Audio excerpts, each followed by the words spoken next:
ڈر کے مارے اس کی حالت خراب ہو گئی. رسول کی بیوی بہت جو دوسرے نے کہا ہاتھ جوڑ کر کہا ام المومنین میں نے یہ کام نہیں کیا, یہ کام رسول اللہ نے کیا ہے. اب دیکھیں میں نے جو لفظ کہا کہ ڈر گیا ہوگا, اس خوف کی علامت جانتے کیا, یہ سیدھے وہاں تک پہنچی اور فوراً کے رسول سے ویسے آنتا رسول اللہ کیا تم رسول ہو گئے. آج تک ان کو یہی نہیں سمجھ میں آیا تھا کہ جس سے شادی کر رہے ہیں وہ رسول ہے یا نہیں. اس لہجے میں ان کے پاس لیکن وہ باریکیاں جو پڑھتا ہوتا ہے وہ تو خالی ہاتھ سے اٹھایا اور سارا کام جو ہے وہ کر دیا. میں نے کہا کہ آپ کو سننا پڑے گا اور سننا پڑنے کے بعد آپ کو جو ہے وہ سبحان اللہ کہیں نہ کہیں انشاءاللہ کچھ لے کے جائیں. اب مسئلہ وہاں پیدا ہوا لیکن دونوں چیزوں ملائی. مسجد خیف میں جب پھر جبریل آئے اور رسول اللہ کہہ رہے ہیں کہ کوئی حفاظت کی کوئی گارنٹی ہے یا نہیں, کوئی انتظام ہونا چاہیے. اور عالم یہ ہے کہ چونکہ ادھر سے میسج نہیں آ رہا ہے بچانے کا, لہذا رسول کے چہرے کا رنگ متغیر, پریشانی کے آثار ظاہر ہیں اور یہ بار بار پوچھ رہی ہیں کہ یا رسول اللہ کوئی بات تو ہے کہ آپ اتنا پریشان ہیں, یہاں پریشانی کی کیا ضرورت ہے. آپ عرفات میں بھی بہت پریشان تھے, آپ مسجد خیف میں مینا میں بھی بہت پریشان ہیں, کوئی نہ کوئی تو وجہ ہونا چاہیے. تو رسول نے کہا کہ دیکھیے اس کی وجہ تو ہے میری پریشانیوں کی, لیکن اس سے تمہارا کوئی مطلب نہیں ہے. کہا کہ کیوں نہیں ہے, میں آپ کی بیوی ہوں. کہا اس لیے مطلب نہیں ہے, جس اہم امور پہ مجھے پریشانی ہے وہ امر اتنا اہم ہے کہ جب تک خدا اس کے اعلان کا اعلان نہ کرے اس وقت تک اگر کسی نے اس کو اعلان کر دیا تو اس کا مطلب یہ ہے کہ وہ دین سے منحرف ہو گیا.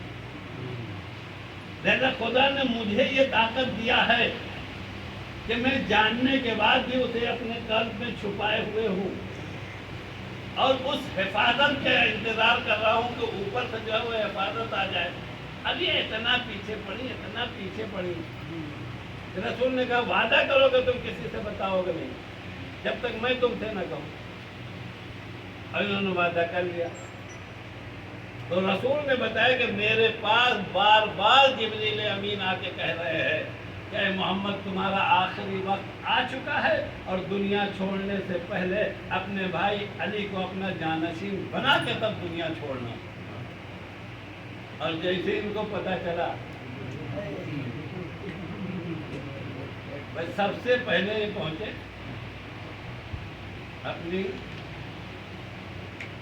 جس کو اردو میں کچھ اور کہا جاتا ہے اور عربی میں ذرہ کہا جاتا ہے, جس کو ہم لوگ سبق کہتے ہیں. سب سے پہلے انہوں نے بتایا حبشہ کو, اور اس کے بعد دونوں آدمی گئی اپنے ابا لوگوں کو بتایا. ادھی تو جو پہلے سے اس بات کی تاک لگائے بیٹھا ہو کہ رسول کی قیادت تو ہم برداشت کر لے جائیں گے, رسول کے بعد عزیزو اب سمجھ میں آیا کہ رسول کی آنکھ بند ہوتے ہی علی کے علاوہ کوئی ایک ایسا نہ ملے گا جو محمد کے جنازے کے پاس ملے. سب کے سب جو ہے وہ رسول کی جگہ جو ہے وہ تیار کرنے کے لیے آ گئے. تو اس کا مطلب یہ ہے کہ یہ آج کی فکر نہیں ہے, رسول کی زندگی کی فکر تھی کہ رسول کے بعد خلافت علی کے پاس نہ جانے پائے, ہم خلیفہ بن جائیں. اچھا اب عاقبت بھی خراب کر دیا ان لوگوں نے, لیکن نبی نے منع کیا تھا کہ کسی سے بتانا نہیں.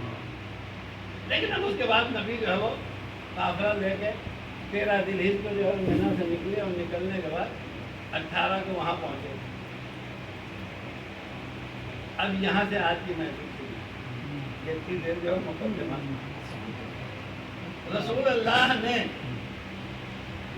قافلے کو لے جا کے غدیر میں روکا. آج ہمارے اور آپ کے لیے غدیر جو ہے اتنی بابرکت جگہ ہے کہ ان سعودی ملعونوں کی وجہ سے ہم اور آپ وہاں نہیں جاتے. تو جو مومن جا کے واپس چلا آتا ہے اس سے پوچھو کہ اس کے اوپر دل سے جو ہے وہ کتنا غلط ہو جاتا ہے.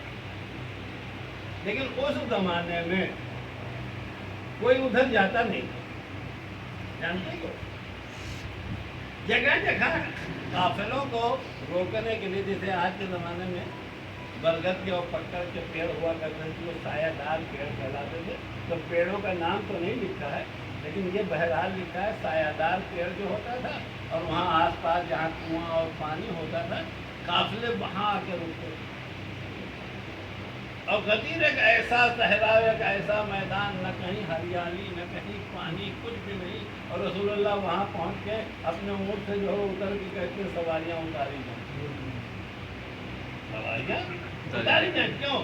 اس لیے کہ غدیر میں جیسے ہی پہنچے, غدیر میں جیسے ہی پہنچے ویسے ادھر سے جو ہے وہ پھر جبریل امین نازل ہوئے. اب تنہا اس پہ بات تمام نہیں ہوتی, یا ایھا الرسول بلغ ما انزل الیک من ربک, یہیں پہ تنہا بات نہیں ہوتی. اس لیے کہ اس میں جو ہے وہ پہنچانے کا آرڈر تو ہے, رسول کی حفاظت کی جو ہے وہ گارنٹی نہیں ہے, رسول کی حفاظت کی گارنٹی نہیں ہے. عزیزو, اگر یہیں پہ بات تمام ہو جاتی, یہیں پہ بات تمام ہو جاتی, تو ایک چیز قیامت تک علی کو ماننے والے یہ سن لیں کہ وہ علی کو مانتے تو, لیکن ان کی حفاظت کی گارنٹی نہ ہوتی.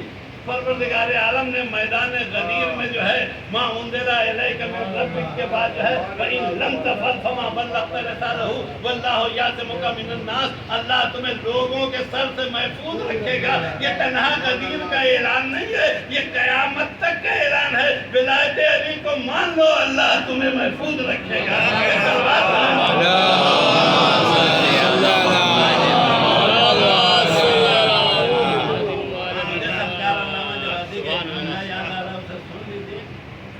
سرکار علامہ جوادی نے اپنی ایک تحریر میں فرمایا کہ دنیا کی قومیں دو چیزوں سے محفوظ, جو بھی محفوظ ہے. امریکہ کا ہے محفوظ, سب سے زیادہ طاقت, اسرائیل کا ہے محفوظ ہے, سب سے زیادہ سیکورٹی, پیسہ ہے. یہودیوں سے زیادہ پیسہ دنیا میں کسی کے پاس نہیں ہے. تو حفاظت دو ہی چیزوں سے ہوتی ہے, یا پیسے سے اور یا طاقت سے. اب سب لوگ بیٹھ کے سوچئے, میں ایکوں کے پاس پیسہ ہے, سارے مومنین اپنا حساب لگائیں, اور اگر کہیں خدا نہ خواستہ کوئی مومن مل جائے گا تو وہ 10-20 لاکھ کروڑ 100 کروڑ کا مومن ہوگا, اس سے بڑا مومن نہیں ہے. لیکن اگر ان میں سے کسی کو دیکھ لیا جائے تو ایسے ایسے یہودی مل جائیں گے جو پوری دنیا کو خرید سکتے ہیں, اور ایسے ایسے طاقتور مل جائیں گے. وہ تو دکھائی دیتا ہے, بڑے بڑے جو اپنے کو, ہندوستان جو اپنے کو سپر طاقت کہہ رہا ہے, ایک مرتبہ امریکہ بولتا ہے ساری حالت خراب ہو جائے. لیکن سب سے بڑی بات کیا ہے, نہ ہمارے پاس پیسہ اور نہ ہمارے پاس طاقت. آپ نے دنیا کے نظام میں کہیں یہ بات دیکھا ہو کہ امریکہ سے یہ کہے کہ آج رات کو 3 بجے تمہارے اوپر جو ہے وہ اٹیک کریں گے, حملہ کریں گے, اس کا آیا ہو؟ کہیں آپ نے سنا ہو تو بتائیے. لیکن ہم نے ایک ایسے مجاہد کو دیکھا جس کا ایک ہاتھ مصنوعی ہے, اور اس نے جا کے 3 بجے رات کو بٹن دبا کے یہ بتا دیا کہ دیکھو امریکہ سے تم ڈرو, ہم ڈرنے والے نہیں ہیں. میں اس مجاہد سے پوچھوں گا, نہ تمہارے پاس مال ہے نہ طاقت ہے, تو ڈر کیوں نہیں رہا؟ تو وہ پکار کے کہے گا ولایت علی ابن ابی طالب میں اتنی طاقت ہے, نہ ہم پیسے سے ڈرنے والے ہیں نہ طاقت سے ڈرنے والے ہیں.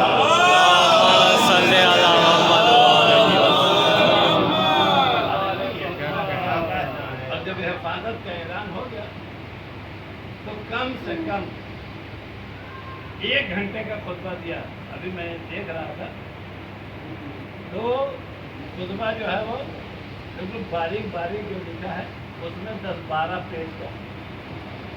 آدھا خطبہ اردو میں پڑھتے پڑھتے تھک گیا تو چھوڑ دیتے.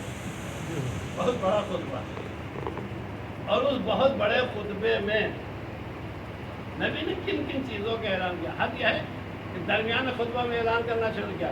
تم لوگ پریشان نہ ہو، میں جانتا ہوں میرے بعد منافق کا تو کون کون ہو جائے گا، میں سب کا نام لے سکتا ہوں، لیکن اللہ ستار الغیوب ہے، میں اس کا نمائندہ ہوں، میں کسی کے عیب کا اعلان کرنے والا نہیں ہوں. یہ کہنے کے بعد اب اس کے بعد ایک اعتراض کرایا کہ الست بکا، کیا میں تمہارے اوپر زیادہ حق نہیں رکھتا تم سے، تمہارے نفسوں کے اوپر؟ تو سب نے چاروں طرف سے کہا کہ آپ کو جو ہے وہ ہمارے جان پہ، ہمارے مال پہ، ہمارے خاندان پہ، ہمارے کھیت پہ، ہمارے زمین پہ، ہمارے مکان پہ آپ کا حق ہے. اب جب آپ ہمیں اجازت دیں گے تب ان جگہوں پہ ہمیں رہنے کا حق حاصل ہے. جب یہ اعتراض لے گیا تو مرتبہ علی کو جو داہنے پہلو میں اپنے کھڑے کیے ہوئے تھے، اب ایک مرتبہ جو ہے وہ ہے اٹھا کے کہا. اٹھانے کا انداز تاریخ میں نہیں لکھتا، لیکن تاریخ نے ایک جملہ لکھا کہ اتنا اٹھایا کہ سفیدی بغل دکھائی دینے لگی. اب یہ آپ طے کر لیجئے گا کہ علی بن ابی طالب غدیر میں کئے سال کے تھے؟ اعلان ولایت سے 10 سال پہلے پیدا ہوئے ہیں. 13 سال جو ہے وہ مکے کا، 23 سال، اور اس کے بعد 10 سال جو ہے وہ مدینے کا، 45 سال کا بالکل کڑیل جوان. اسے جو ہے وہ 63 سال کا بوڑھا جو ہے وہ اٹھا رہا ہے. میں آپ سے پوچھنا چاہتا ہوں کیسے اٹھایا ہو؟ بچوں کی طرح تو اٹھا نہیں سکتے، اور اگر کمر پکڑ کے اٹھایا تو سفید یہ بغل جو ہے وہ ظاہر نہیں ہوتی. جیسے ہم لوگ کمر میں ہاتھ ڈال کے اٹھا لیتے ہیں. اس کا مطلب یہ ہے خیبر اکھاڑنے والے کو جب 63 سال کے جوان نے اٹھایا تو دونوں بازوؤں کو پکڑ کے ایسے اٹھایا. اب اگر کسی کو محمد کی طاقت کا اندازہ لگانا ہو جو خیبر اٹھا سکتا ہے، اسے اگر کوئی اٹھا سکتا ہے تو وہ محمد اٹھا سکتا ہے. اللہم صلی علی محمد وآل محمد. چاروں طرف سے بہت سے لوگوں کی آواز آنے لگی کہ یا رسول اللہ صحیح فرمائے، یہ میرے بھی مولا ہے. لیکن روایت میں لکھا سب سے پہلے جنہوں نے اعلان کیا حضرت ابوبکر، اس کے بعد دوسرا اعلان جو کیا گیا وہ حضرت عمر نے کیا. 5 آدمیوں کا اعلان جو ہے وہ اسی وقت کا. لیکن رسول اللہ کو اس پہ بھی صبر نہیں آیا. کہا سب لوگ علی کو ایک خیمے میں بٹھائے اور کہا سب ایک ایک کر کے آئیے. اور جب سب ایک ایک کر کے آنے لگے تو اب نبی کا زبان سے کام اب چلنے والا نہیں، لیکن زبان سے میں نے کہہ دیا، آنکھ سے تم نے علی کو دیکھ لیا اور کان سے علی کی ولایت کو سن لیا. اب بچا ایک ہی چیز، اندر سے مانو. یہی ایک چیز تو بچی تھی. کہا اندر سے مانو. بس یہ آخری جملہ ہے، زیادہ پریشان نہیں. کہا اندر سے مانو. اب اندر سے کیسے مانو؟ تو کہا اندر سے ماننے کا طریقہ یہ ہے کہ علی اپنے ہاتھوں کو پھیلا رہے ہیں، تم آؤ اور آنے کے بعد علی کے ہاتھ کے اوپر ہاتھ رکھ کے کہو کہ میں آج سے آپ کو مولا مانتا ہوں. جس کا ترجمہ یہ ہے کہ السلام علیک یا امیر المومنین، اے مومنین کی یا مولا المومنین، اے مومنین کے مولا، اے مومنین کے امیر، آپ سے سلامتی ہو. یہ سلامتی خود اس بات کا اعلان ہے. یہ کان کا کام نہیں ہے، یہ آنکھ کا کام نہیں ہے، یہ دل کا کام ہے. یہ دل کا کام. اب سارے مر جائے. ابھی میں نے آپ سے پڑھا تھا رسول اللہ نے کہا کہ اگر چلنے کے لائق ہے تو عورت بھی گھر میں نہ بیٹھے. اسی لیے ساری بیویوں کو لے کے آئے اور ان کے ساتھ اپنی بیٹی کو لے آئے. غدیر کے شرف میں سے زہرا کا ایک شرف اور ہے، کاش کہ یہ آپ تک پہنچ جائے.